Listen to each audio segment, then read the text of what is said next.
대장동 게이트의 핵심 인물 김만배 씨에 대한 구속영장이 어젯밤 기각됐습니다. 1,100억 원의 배임, 755억 원의 뇌물공여, 55억 원대의 횡령이란 막대한 혐의였습니다. 수사 과정에서 김 씨가 윗선을 감추기 위해 뻔뻔한 말 바꾸기를 거듭한 것을 봐도 구속은 당연해 보였습니다. 그러나 결과는 법원의 기각이었습니다. 김 씨의 구속 수사를 통해 대장동 게이트에 흑막이 드러나길 기대했던 국민들은 그저 허탈할 뿐입니다. 수사의 ABC도 지키지 못한 검찰의 무능력이 영장 기각을 초래했습니다. 정영학 회계사의 녹취록은 김 씨의 혐의를 입증할 가장 중요한 증거였습니다. 김 씨 측이 증거 능력을 문제 삼을 것이 분명했음에도 검찰은 무방비였습니다. 영장심사에서 녹취 파일을 재상하려다 제지당한 장면에서 검찰의 안이하고 부실한 준비 상태가 여실히 드러났습니다. 이 밖에 검찰은 기본적인 괴짜 추적도 제대로 하지 못해 법정에서 말을 번복했습니다. 자금 흐름을 증거로 제시하지 못하는가 하면 뇌물죄에 대한 대가성이나 직무 관련성에 대한 입증도 부실했다고 합니다. 무엇보다 당연히 선행했어야 할 성남시청 압수수색과 이재명 후보 소환 조사를 생략한 결과입니다. 사건 핵심에 대한 수사가 없었으니 입증할 증거 역시 나올 수가 없습니다. 늑장 부실 수사로 일관하던 검찰은 대통령의 말 한마디에 부랴부랴 구속이라도 시켜 면피하려다가 망신을 자초했습니다. 고작 이것이 문재인 대통령이 이야기한 철저한 수사입니까? 검찰은 보강 수사를 거쳐 구속영장을 다시 청구한다지만 이미 검찰에 대한 신뢰는 바닥에 떨어진 마당입니다. 김 씨의 구속영장 기각으로 특검을 해야 할 이유는 더욱 명확해졌습니다.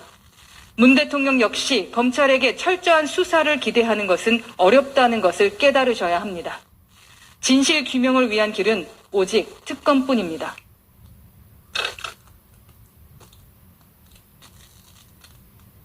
성남시청 압수수색 관련 수석 대변인 구두 논평입니다.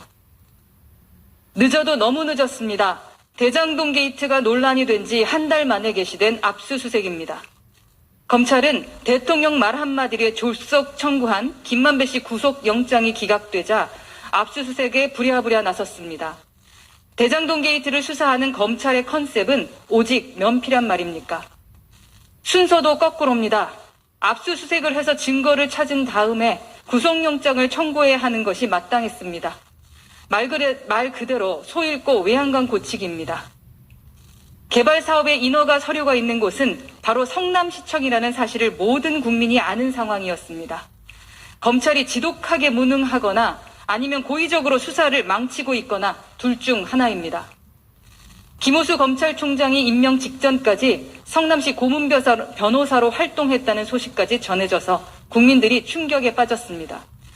그동안 성남시를 감싸던 방어망이 이거였나라는 생각이 듭니다. 이제 국민들은 문재인 대통령이 말한 철저한 수사의 의미도 의심합니다. 구속영장 하나 주고 압수수색 하나 받고 공원에서 느긋하게 장기 놔두는 장군멍군식 수사나 다름없습니다. 검찰의 봐주기 수사는 도를 넘었습니다. 어제 국감에서 이정수 서울중앙지검장은 대장동 녹취록 속 그분은 정치인이 아니라고 확인해주는 듯한 발언까지 했습니다. 검찰이 제대로 된 수사에 나설 생각이 없다면 하루빨리 특검의 수사를 맡겨 대장동 진상규명에 나서야 할 것입니다. 특검을 거부하는 쪽이 공범입니다. 이상입니다.